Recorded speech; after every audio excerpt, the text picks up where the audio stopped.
que é que verdadeiramente impediu que a Galiza se tornasse portuguesa? Ora, nós já falámos da construção do Reino de Portugal num programa anterior, Rui, e das razões para termos crescido para sul e não para norte. Mas é verdade que a Galiza sempre esteve ali mesmo à mão e tem ainda hoje a sua própria identidade, que é uma coisa importante. E porquê que... Então, a pergunta realmente é válida. Porquê é que esse casamento nunca aconteceu, nem sequer, segundo sei, chegou a ser ensaiado? Exatamente. Porque podia ter sido ensaiado. Nem se tentou. Não se tentou. Os noivos nunca... Não houve namoro. Nem... Bem, a razão pela qual a Galiza não é portuguesa é a mesma pela qual Portugal não é galego, digamos assim. Bom, então... Porque isso também podia ter acontecido. E foi o resto da história Portugal desta não semana. Existir e a Galiza ir hoje até ao Algarve, portanto, haver uma Galiza grande. É um bom ponto. O Reino de Portugal, já falámos aqui da sua formação. Tens mais a dizer do que isso? Tenho mais a dizer do que isto. O primeiro fator de separação são esses nobres do Entre Douro e Minho, os nobres portugalenses. E esses nobres portugalenses revoltam-se contra Dona Teresa, que era a viúva do conde Dom Henrique.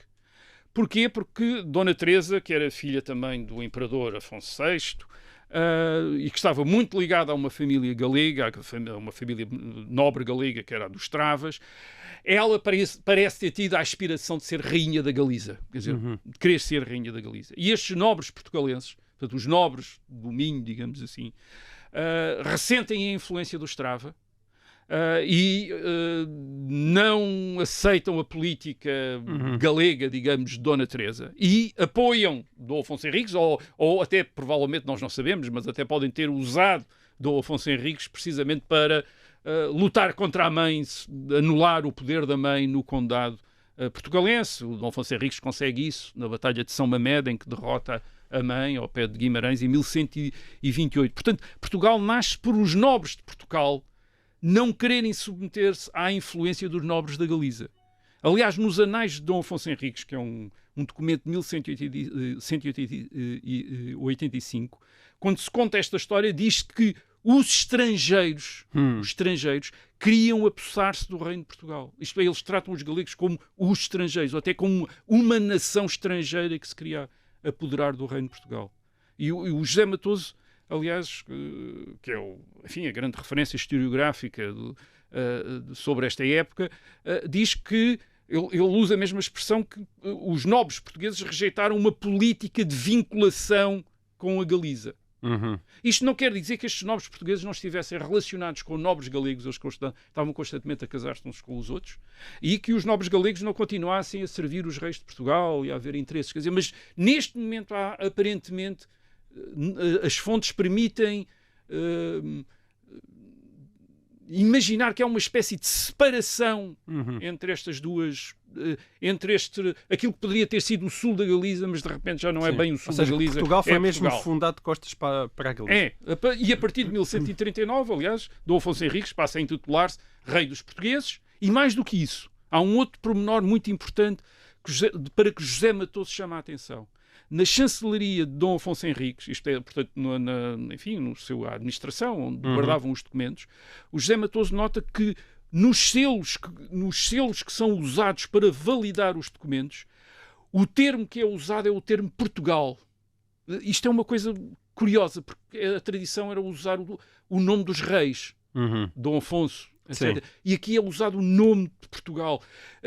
Só mais tarde, curiosamente, é que se começa a usar o nome do rei. E o José Matoso interpreta isto talvez como uma vontade que terá existido, portanto, nos anos de 1120, 1130 até aos anos 1140, de contrapor Portugal e Galiza. Isto é, de afirmar uma identidade portuguesa, uma identidade de afirmar Portugal como uma identidade separada. Quer dizer, portanto, é a partir da década de 1150 que, segundo José Matoso, começa a ser usado o nome do rei. Já do rei. Portugal, portanto, está estabelecido e não precisa de afirmação, não é?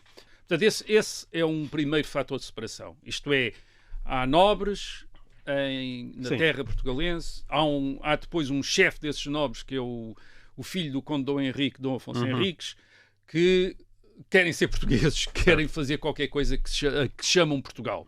Portanto, esse é um primeiro fator de separação. Agora temos aqui outros fatores de separação além desse.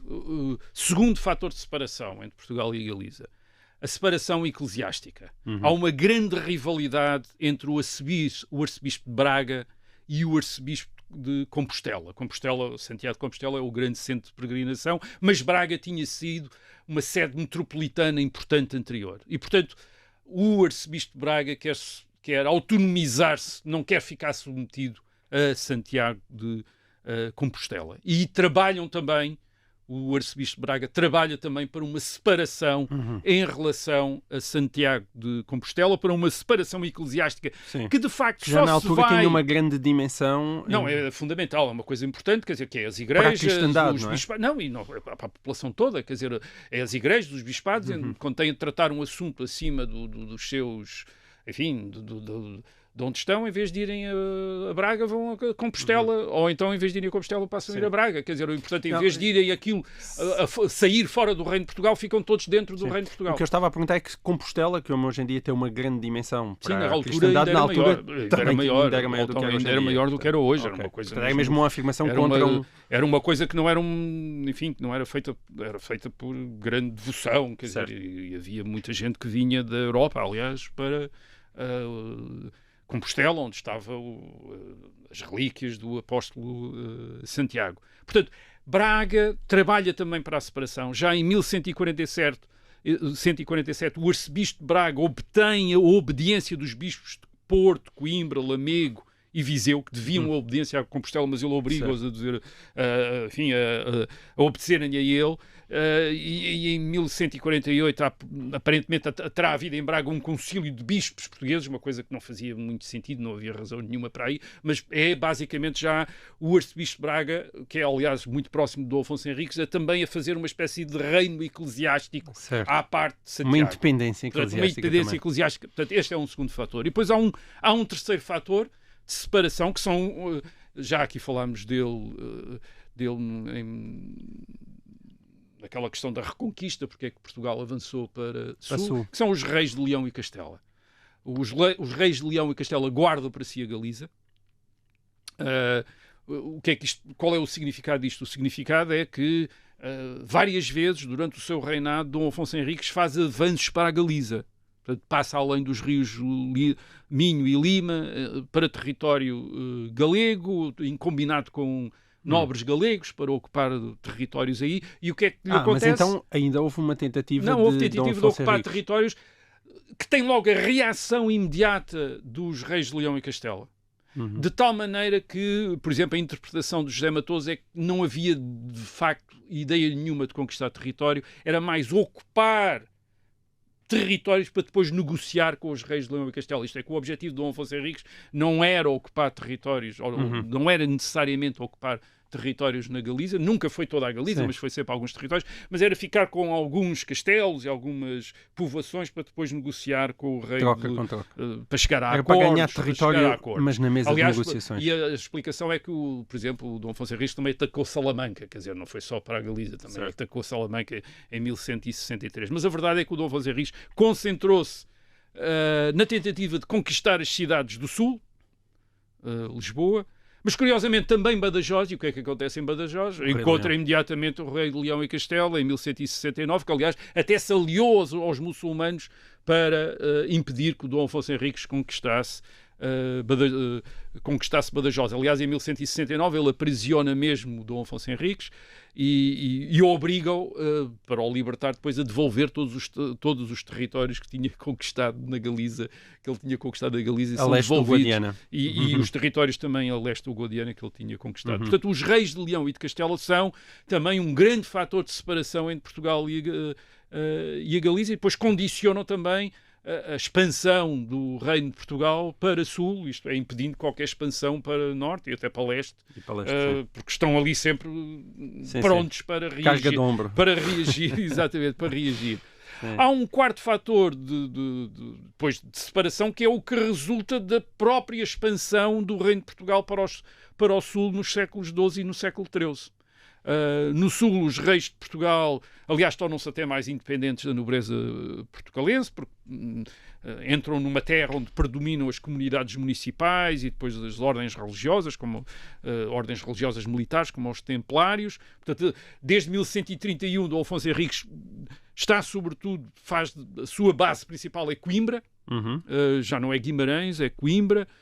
Coimbra é, então, a maior cidade do Reino de Portugal, aliás, é maior do que Lisboa ou do que Santarém, Coimbra, e depois há uma descida para sul crescente, quer dizer, à medida que se vão conquistando cidades no sul, e este reino começa a ter, portanto, os seus centros cada vez mais longe da Galiza, claro. Quer dizer, cada vez mais longe da Galiza.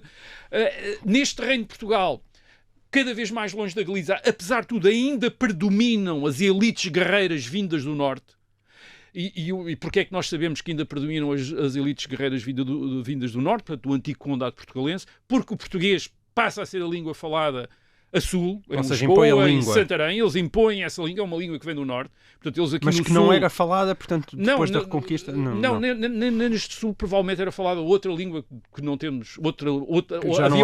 Havia outra maneira de falar latim de que não há registro. Ou então falava-se árabe, quer dizer, falava-se árabe, estava sob domínio muçulmano. E a partir do momento em que o novo reino começa a estar centrado em Lisboa e Santarém, este português que é exportado para aqui, portanto, que vem para o... Quer dizer, como aliás diz um especialista nas línguas, quer dizer, os portugueses falam português como os brasileiros falam português, quer dizer, é uma língua que veio de outro sítio, quer dizer, e que veio para aqui, quer dizer, aqui há uma conquista por parte destas elites militares de Lisboa, de Santarém, de Évora, onde impõem português. Portanto, aqui fala-se português. O português é uma língua tão exótica no sul de Portugal como no Brasil, quer dizer, é uma língua imposta também. Agora, quando é imposta, acontece também o que acontece ao português no Brasil, quer dizer, começa a desenvolver características diferentes. E o que acontece é que em Lisboa há uma maneira de falar português e depois é uma maneira de falar português que está associada a partir de determinado momento à corte, portanto, ao poder político no Reino de Portugal. E essa maneira de falar português começa a tornar-se a norma do falar português no Reino de Portugal. Isto é, e cada vez mais distante, portanto, da maneira como se fala português, ou como se falava a língua na Galiza, mas também como a língua também era falada no Minho, quer dizer, começa-se a afastar. Portanto, a pouco e pouco, o Reino de Portugal vai perdendo a sua relação com a Galiza, e se avançarmos até ao século XVI, encontramos outro sinal da separação entre Portugal e a Galiza. Portanto, no século XII, as fontes eruditas, como, por exemplo, enfim, fontes eruditas eclesiásticas, como documentos produzidos no Mosteiro de Santa Cruz de Coimbra, etc., ainda dizem, há um documento de 1162 ou 1163 que diz que Dom Afonso Henriques foi rei de quase toda a Lusitânia e de parte da Galiza. Portanto, isto é curioso. Neste documento ainda há memória erudita, eclesiástica, de que o norte de Portugal faz parte da Galiza, faz parte da Galiza romana, da Galécia, e que o resto de Portugal faz parte da Lusitânia romana, quer dizer, faz parte de outra província. Portanto, eles dizem que Dom Afonso Henriques é rei de uma parte da Galiza e de uma parte da Lusitânia. Portanto, isto no século XII. Mas se nós avançarmos até ao século XVI, no século XVI, o que nós temos é as elites letradas em Portugal esquecem completamente a Galécia e passam a dizer que Portugal corresponde à província da Lusitânia. Por exemplo, Camões nos Lusíadas.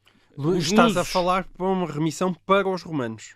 Não a Galécia romana, mas a Lusitânia romana. Certo? Não, a Galécia romana e a Lusitânia romana. Portanto, são duas províncias. Exato, Inicialmente, escolhem a Lusitânia. Inicialmente era a Galécia. No século XII, ainda tem ideia, em Coimbra, que uma parte de Portugal fazia parte da Galécia romana e outra parte está na Lusitânia romana. No século XVI, Camões imagina Portugal todo na Lusitânia romana. Certo. E os portugueses passam a ser os lusitanos. Isto é, há uma espécie de lusitanização de Portugal. Isto é, esquece que Portugal começou na Galécia, quer dizer, que o reino começou de facto na Galécia romana e que veio por aí abaixo. Portugal, isto é, Camões deveria de facto ter chamado ao Lusíadas os galegos, quer dizer, uma coisa qualquer assim, era mais correto aos galegos. Os galaico-lusitanos.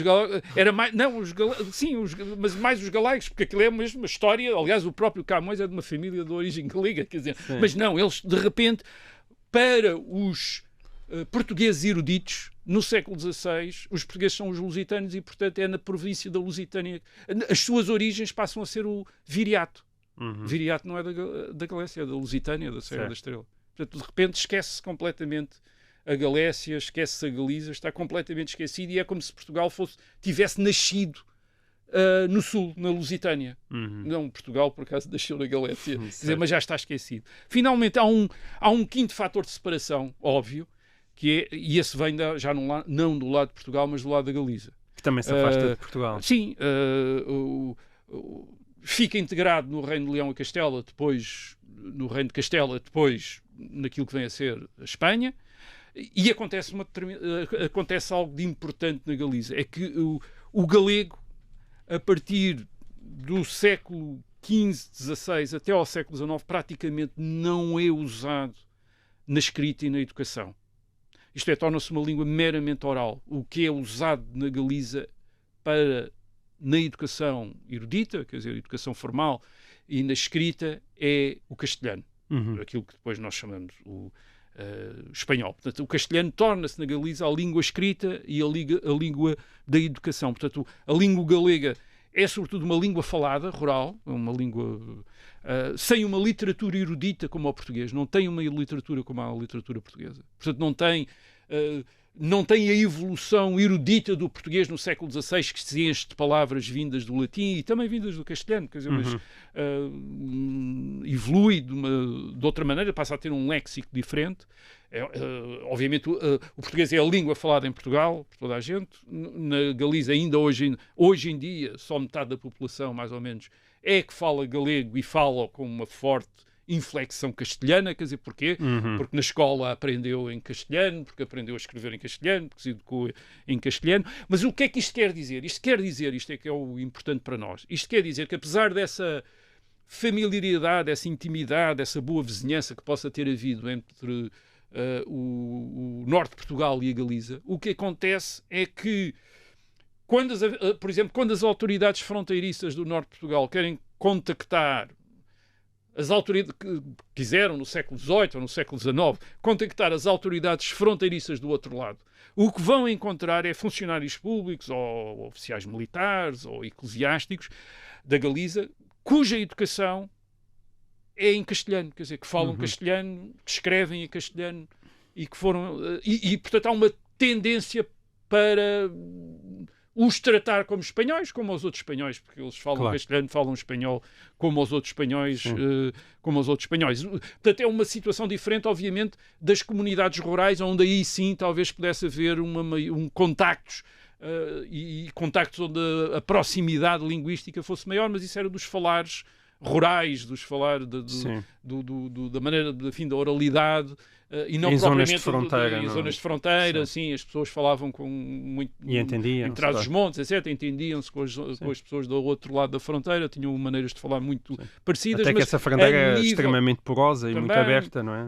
A nível das pessoas educadas, não. Quer dizer, uns são educados em português, outros são educados em castelhano. Aliás, a maneira como os reis de Portugal olham para o resto da península nunca privilegiou a Galiza. Isto é, os reis de Portugal nunca tentaram conquistar a Galiza e tornarem-se reis da Galiza. Os reis de Portugal, de facto, quando quiseram ser mais do que reis de Portugal na Península Ibérica, quiseram ser foi reis de Castela.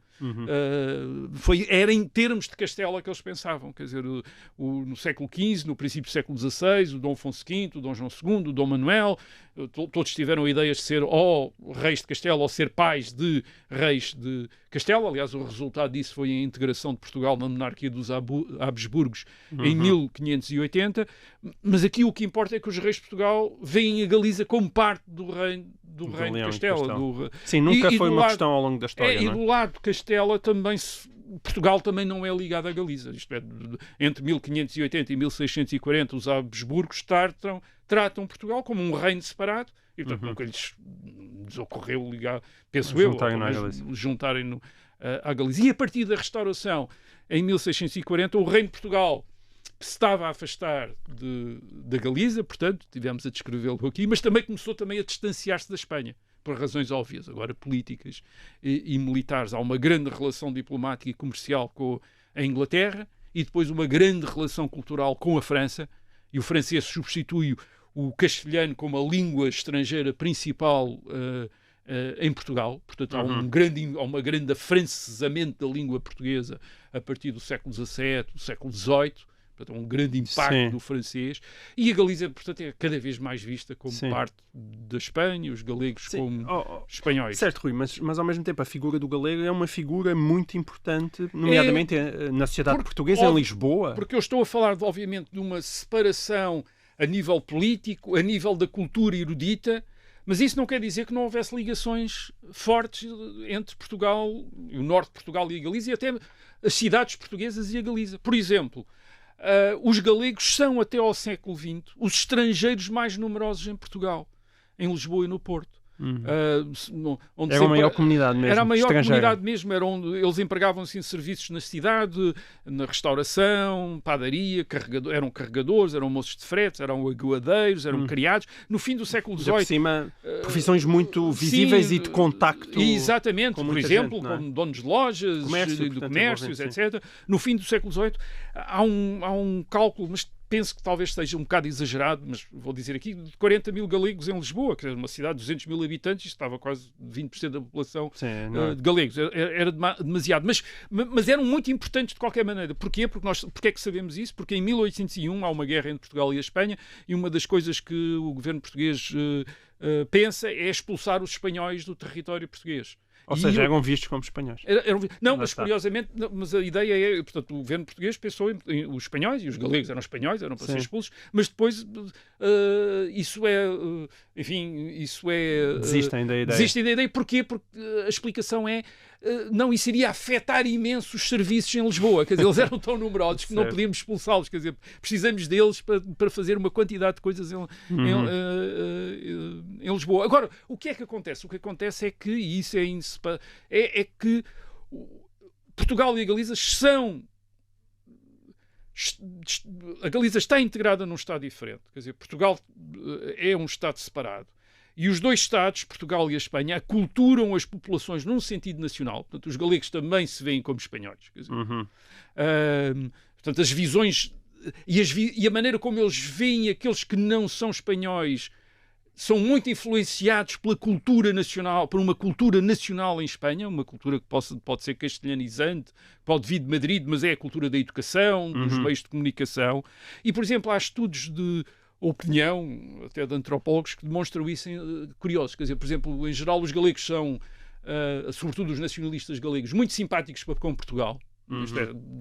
Declaram sempre retoricamente uma grande amizade por Portugal. Mas depois, quando se lhes começa a perguntar como é que eles veem os portugueses, descrevam os portugueses, o que é que acham que os portugueses são, como é que os portugueses se comportam, o que é que são os portugueses, as respostas deles são iguais às dos outros espanhóis. Quer dizer, isto é, eles veem, os galegos veem os portugueses exatamente da mesma como forma. os outros espanhóis veem, como os castelhanos, os catalães, os bascos veem os portugueses. Isto é, tem a imagem que foi uma imagem criada dentro do Estado espanhol para ver os portugueses.